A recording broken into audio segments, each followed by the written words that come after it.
Welcome to Rocky Broad Solar, where we encourage you to make the current flow. On today's episode, we're going to go over the commissioning process for our LG RESU16H and the Growatt MIN system.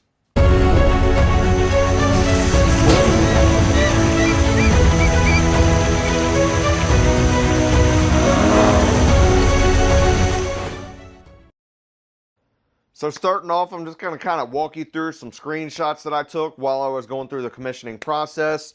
For these newer inverters, you're going to want to use that Shiner app instead of the Shine Tools app. So that's pretty important to know. The Shiner app is kind of their newer version, whereas that Shine Tools app is older, which kind of goes with their older inverter line. So we're going to go ahead and walk you through all the settings I did. I did make some mistakes while I was commissioning the system, and then later in the video I'm going to go over some of the issues I ran into and how I solved them. Let's get into it.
Alright, so I keep getting this meter 401 error code, and I'm getting a solid fault light on the MID here.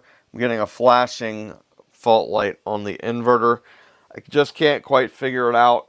I've watched a couple videos, I've kind of looked through the app. It does keep failing. I've tried the battery firmware update 3 times and it's failed. The app does say, like, be patient, it may fail, reconnect.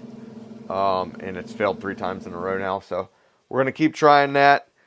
So no matter how many times I've tried, I was not able to get the Growatt inverter to push the LG update through to the battery, and it just kept telling me I needed a firmware update. I kept retrying, it just kept failing. I did reach out to LG. I got the file to do a firmware update. I downloaded the LG app. I logged directly into this battery via Wi-Fi, and I just pushed the LG battery update straight to the battery, and it worked flawlessly. But I'm kind of wondering if this meter error is because there is no power flowing through the meter. Generally in a house, even if everything's off, you're going to have at least a few watts or something.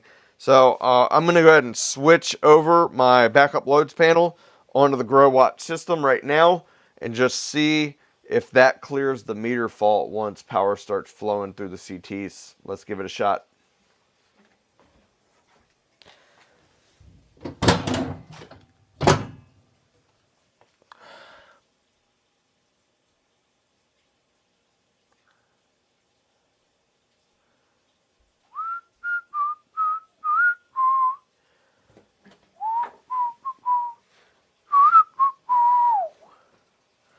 Alright, so we're running on at least grid passing through the Growatt system. The battery was at 30%. I'm going to go ahead and log back into the app here and see what's going on with that electricity meter.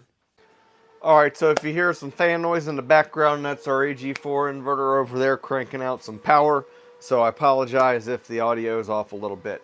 But what we're going to do now is we're going to test the Growatt system. I've got the kinks worked out. Previously, there were a couple issues going on. I had a solid fault light on the SYN. I had a flashing fault light here on the Growatt inverter.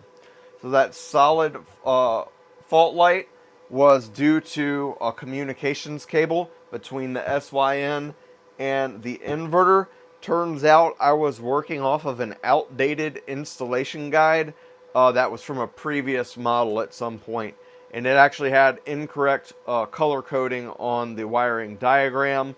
It turns out that just those blue and green wires in the diagram just had to be swapped. So be aware of that. There are some installation guides going around.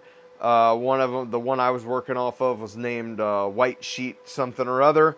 And it had incorrect, again, color coding between the comms cabling here in the SYN. I got an updated guide from Growatt and corrected the issue, and that got rid of that solid warning light. And then my system started reading net consumption from the home running through that electricity meter here in the bottom of the SYN. Secondly, I had a flashing fault light on this inverter in a warning 401 error code popping up on the monitoring, which said meter abnormal. Fiddled around with everything for quite some time. I couldn't figure it out. Again, called Growatt tech support. Turns out that in the app there are some different toggles, and I enabled consumption meter, and I also enabled the solar meter. Well, in this case, you don't want to enable the solar meter. That is for AC coupling only with a separate meter entirely. So when you're in that app, just make sure to only enable consumption metering, assuming you're just going to have a DC coupled system like I've got here. Otherwise, it's going to trigger some error codes for abnormal meters. Next, you're going to want to enable off-grid. It's like off-grid enable or something along those lines. You got to toggle that on in order for the system to provide backup power during a utility outage. I've enabled that, and I've actually not yet simulated a grid outage, so this is going to be a first time for that. Again, this tap comes into this 125 amp main breaker, feeds the SYN, which in turn feeds my critical loads panel over there. I've got a 125 amp panel over there with all my lights, outlets, all my 120 volt equipment, and my oven as well. I've still got the heating and air conditioning and the water heater over there on the EG4 smart ports, and I've still got my dryer and my non-backed up panel that's connected to the EG4 system. So let's go ahead and flip power. Again, this is going to sever the connection of the grid to the SYN or the grid passing through to my backup loads. So assuming this works as it should, the power should not go out, and here we'll turn a little light on and give it a shot.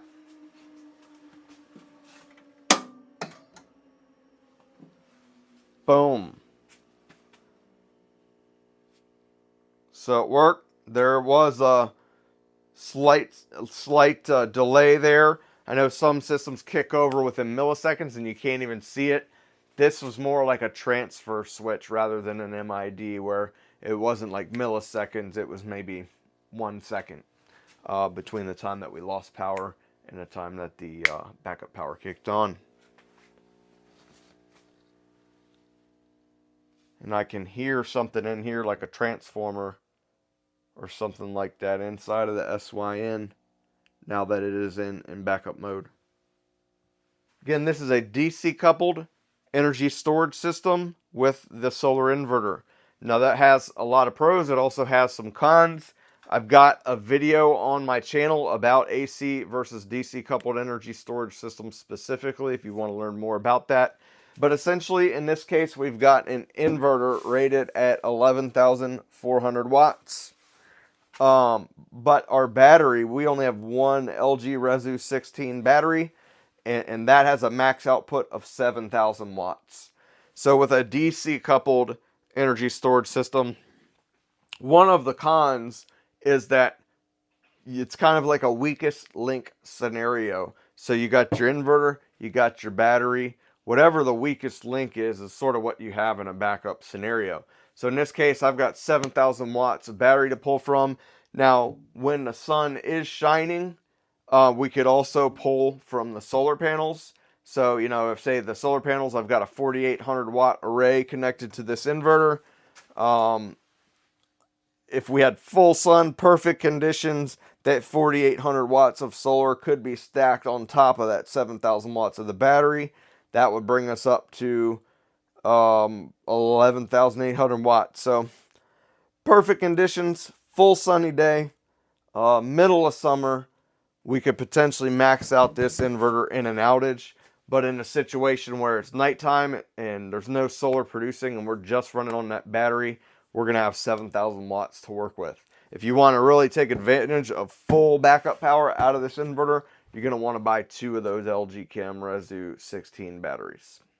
If you're into DIY solar, go to www.rockybroadsolar.com and check out our free Ultimate DIY Guide. You can download it. It'll give you some good tips and tricks on how to choose the right equipment, how to get it installed in a safe and code-compliant manner, and how to get it past that final inspection. Well, everyone, that's pretty much all we've got for you today. I really appreciate each and every one of you. Till next time, take care.